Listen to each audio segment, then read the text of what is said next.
Ladies and gentlemen, you know what we often forget, that the very first decision we make in the morning isn't what clothes to wear or what to eat, it's what to focus on. That single act where you place your focus starts a chain reaction that influences your emotions, your productivity, and your confidence for the rest of the day. And the truth is, most people don't even realize they've outsourced that focus to stress, to distractions, to someone else's expectations. But here's what I want you to remember every single morning. Asterisk, you are in control of your focus. Asterisk, this isn't just motivational fluff, it's neuroscience. Your brain has a filtering system called the reticular activating system and its job is to bring to your attention what you decide is important. If you wake up and start focusing on everything that's wrong, what you haven't done, what might go wrong, what other people are doing better, guess what happens? Your brain goes, oh, you want evidence of how chaotic and inadequate life is? Got it. And it shows you more of the same. Not because you're doomed, but because that's what you told it to look for. But the opposite is also true. If you intentionally say today, I'm focusing on progress, not perfection.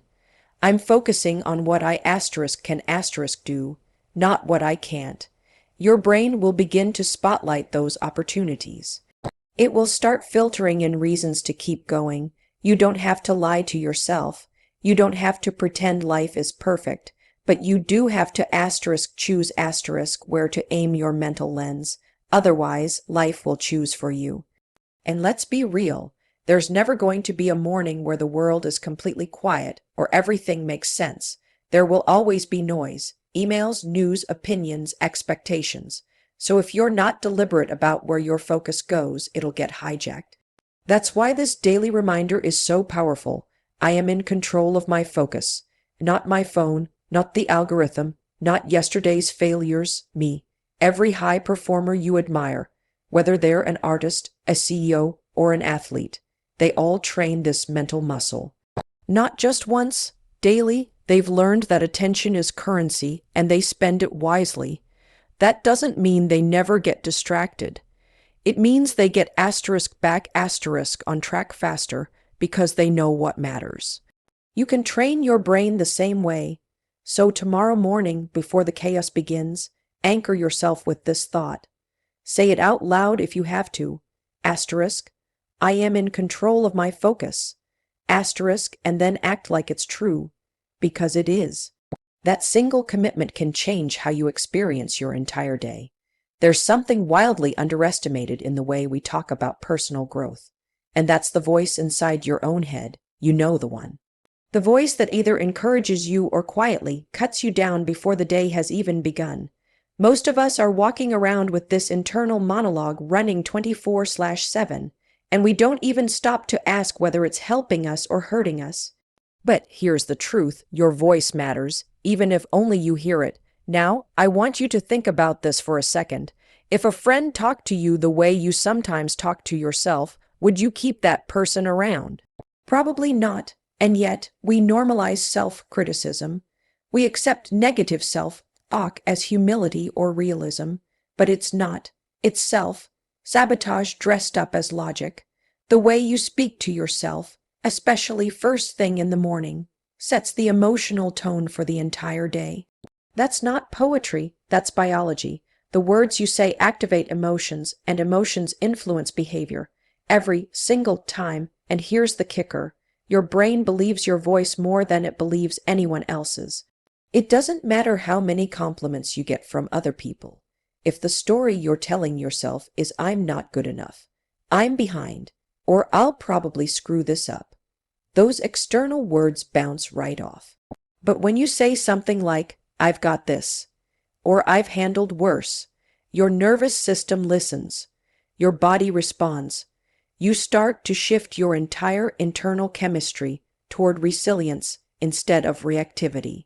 There's a reason elite performers talk to themselves out loud. It's not because they're weird, it's because they understand programming. Your self-talk is not passive, it's a command, it's instruction. So if you want a different experience of your day, give your brain different input. Instead of waking up and diving straight into anxiety, pause and say something powerful. It can be simple. I'm capable. I'm focused. I matter. You don't have to say it loud, but you do have to say it with intention. Don't underestimate the power of small affirmations said consistently. Over time, they carve out new neural pathways. They shift your beliefs about yourself. And that shift, that's what changes the results you get. Because when you truly start to believe in your own voice, your choices become more courageous. You show up differently. You stop shrinking to fit old stories. So tomorrow morning, and every morning after that, make it a habit. Speak to yourself like someone worth fighting for, not because it's trendy, but because your voice matters. And if you're not using it to lift yourself up, you're letting it tear you down by default. The words you whisper to yourself in the quiet moments, they build the foundation for how loudly you'll show up in the world. Speak wisely. Think about the last time you compared yourself to someone else and felt that tight squeeze of not being enough. It's a familiar weight, one that creeps in at the start of every morning if we're not careful. I'm behind, life's passing me by, I don't have what they do. Those thought loops can spiral before you've even had coffee. But here's something you need to hear right now. You are not behind. You are exactly where you need to be. I know that sounds a bit like motivational echo, but it's rooted in something deeper. Perception shapes reality. When you tell yourself that you're late to the party of life, you're choosing a story that says your journey is less valid, less meaningful, less purposeful. Yet, life is never churning from a universal starting line. It's more like a flowing river, with each of us navigating our own currents. Comparing your mile to someone else's marathon doesn't make your distance any less significant. Psychologically, comparison triggers a threat response in your brain. You see someone ahead, even if you moved forward just yesterday, and suddenly your system tightens. You waste energy on scarcity when there's abundance to be had. It's like trying to bowl with the wrong ball. You're using your strength to feel small. But what if you shifted that energy? What if instead of measuring yourself against someone else's headline, you measured yourself against your own yesterday? Imagine recalibrating yourself every morning. Instead of, I'm not where I wanted to be, say, I'm exactly where I'm supposed to be. It's not giving up on goals. It's accepting where you are right now and then choosing to move forward with intention. It's life, affirming and liberating because it removes judgment and replaces it with awareness. Philosophers and psychologists alike will remind us that time is subjective, and our relationship to it even more so. Are you late, or have you just chosen a different path with its own milestones? The problem isn't your pace, it's your comparison. Every person breathes their own rhythm. Yours is the one you're living in, not theirs. And that's not a flaw. It's your unique design. Shifting away from comparison doesn't mean isolation. It means focus. You don't have to ignore the brilliance of others. You just don't let their success define your value. You can admire them without thinking their path is your verdict. Each step you take, small, imperfect, messy, is yours, and it adds up. They build gravitas cumulatively, not overnight. Your own forward motion is evidence enough. Every time you wake up and fight the urge to compare, you're reclaiming your agency. You're choosing that today's worth is in today's choices, not in yesterday's regrets or tomorrow's expectations. This one shift, from comparison to acceptance, changes the emotional tone of your mornings. It softens the critical hologram in your head that says less than. It replaces it with presence. You may feel behind, but you're not. You're here, and here is where life happens. So tomorrow, when your mind pipes up with perfectionism's critique, stop it, pause, then say, I'm exactly where I should be right now. And let that thought lift the load of self-imposed timelines. Let it spark curiosity about your next step instead of fear about what's still undone. Let's talk about one of the most silent killers of progress, overthinking. It's disguised as intelligence, as responsibility, even as care. But the reality, it's often just fear wearing a clever mask. And if you let it, it will keep you frozen in place, rationalizing, predicting, second guessing, until the moment for action passes you by completely. That's why this morning reminder matters so much. Asterisk today, I will act, not overthink. Asterisk, here's what you need to understand. Your brain isn't wired to make you successful. It's wired to keep you safe. And safety, to your primitive brain, means predictability. So when you start considering something new, something bold, something that might stretch you, your mind throws up the alarms. What if it goes wrong? What if I'm not ready? What if I look stupid? And before you know it, you're lost in a mental loop of analysis that looks productive on the outside, but is actually just paralysis in disguise. The irony is that the longer you think about doing something, the less likely you are to actually do it. That's not just anecdotal, it's neuroscience. The hesitation gap, the space between impulse and action, is where self-doubt grows. That's why action is the antidote, not perfection, not knowing everything. Asterisk, just action. Asterisk, and I get it. Thinking feels safe. It gives you the illusion of control.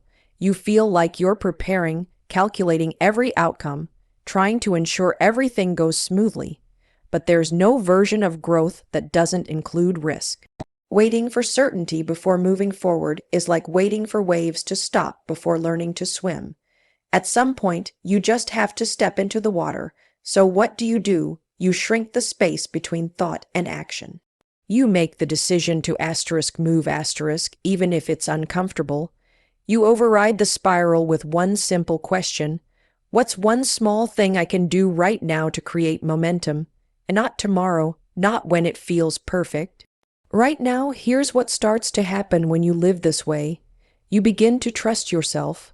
You start building a track record of action, and that builds confidence, not from affirmations, but from evidence. You become the kind of person who does what they say they're going to do, not just in your head, but out in the world. That's real self-respect. That's where change lives. You don't need a 10-step plan to start. You need to start to find your plan. You don't need more time to think. You need the courage to asterisk move while you're thinking. Asterisk, and trust me, clarity will come. But it always follows movement, not the other way around. There's a moment usually right after the alarm goes off, when your brain tries to convince you that you don't have what it takes, that it's too hard, that you're not ready, that somehow today's challenge is the one that'll finally break you.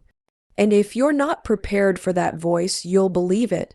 But here's what you need to remind yourself every single morning. Asterisk, I can do hard things, and I've done them before. Asterisk, let's be honest, strength isn't built in comfort. It's built in resistance, and you've already been through things that once felt impossible. Think back for a second. Really think about a time when you didn't know how you were going to get through something. A heartbreak, a financial struggle, a season of burnout, anxiety, rejection, failure. You didn't have a manual. You didn't have the answers, but you made it. Maybe you crawled. Maybe you cracked. But you asterisk didn't quit. Asterisk, that is evidence. Not theory, not wishful thinking. Proof you've already done hard things. So when the next challenge shows up, and it will, you don't have to wonder whether you're capable. You already know the answer. The work is reminding yourself of it before fear convinces you otherwise. Psychologically, your brain is wired to overestimate the threat and underestimate your own resilience. That's why the idea of a hard conversation, a big risk, or a new beginning feels so terrifying. Your brain magnifies what might go wrong but completely forgets what you've already survived. That's why morning self-talk isn't just inspirational. It's asterisk necessary reprogramming asterisk. You're not just psyching yourself up. You're recalibrating your perception of what's possible. You're reconnecting to your inner evidence. And don't confuse ease with strength. Anyone can keep going when it's easy. But pushing forward when you're tired, when you're afraid, when you feel like giving up, that's where strength is asterisk forged. Asterisk, and it's not about always winning. It's about showing up, doing the hard thing anyway. Making the call, saying no, starting over, being honest, moving through the fear, not around it. Courage isn't loud, it often whispers. It's not the absence of fear, it's moving forward in spite of it. And the people you admire, the ones who seem fearless, they're not fearless at all. They've just learned to lean on a deeper truth, that growth and fear often walk hand in hand, that if it's hard, it probably matters. So tomorrow, when your brain starts making excuses, when it tells you to wait, to play small, to avoid the discomfort, interrupt it. Take a breath and say, asterisk, I can do hard things. I've done them before. I'll do them again. Asterisk, you are not fragile. You are forged, and every time you do the hard thing, you prove to yourself that strength isn't something you wish for. It's something you already own.